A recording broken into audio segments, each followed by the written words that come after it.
En ce moment, on voit quand même énormément de monde se positionner avec leur foi sur des sujets politiques ou de société. Qu'on parle de la question de l'avortement, PMA, GPA, la question de la fin de vie ou encore les divers conflits qui arrivent dans notre monde, au nom de notre foi, nous prenons une position ou une autre.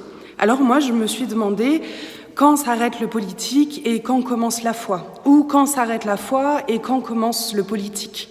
Dimanche dernier, le texte biblique, c'était Jésus qui disait « Rendez à César ce qui est à César et à Dieu ce qui est à Dieu ». Alors, dans ce texte, il est question de l'impôt et donc de donner de l'argent, une pièce. Rendre à César ce qui est à César, c'est lui rendre ce qui porte son image. Alors, que devons-nous rendre à Dieu? Qu'est-ce qui porte l'image de Dieu? Et dans la Genèse, justement, Dieu dit « Faisons l'humain à notre image, à notre ressemblance. » Et Dieu créa l'humain à son image, homme et femme, il les créa. Rendre à Dieu ce qui est à Dieu, selon la Genèse, c'est lui remettre notre humanité, ce qu'il nous a donné au départ. Alors c'est ce truc qui nous fait dire, peu importe la personne qui est en face de nous, ça nous fait dire « Ah tiens, tu es comme moi, humain ». Et malgré les dominations, les souffrances, les violences, les guerres, les peurs ou les incompréhensions, cette humanité-là, c'est le fondement de ce que Dieu nous offre à vivre ensemble, notre humanité.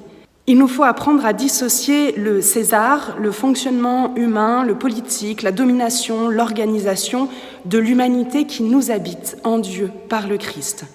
Dieu a déposé son image en chaque homme, en chaque femme, et ça, peu importe son pays, sa couleur, son sexe ou sa religion.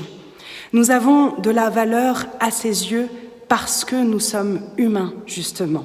Et se rappeler d'où nous venons, ça nous permet de savoir où nous allons. Rendre à Dieu ce qui est à Dieu, c'est choisir de mettre au centre de nos vies cette humanité qu'il nous a offerte en nous et en notre prochain, son image. C'est choisir aussi de placer cette humanité au centre de nos vies, au centre de nos choix, qu'ils soient politiques ou sociétaux. L'humanité que Dieu nous a offerte, c'est ça que nous pouvons lui rendre, choisir la vie en humanité.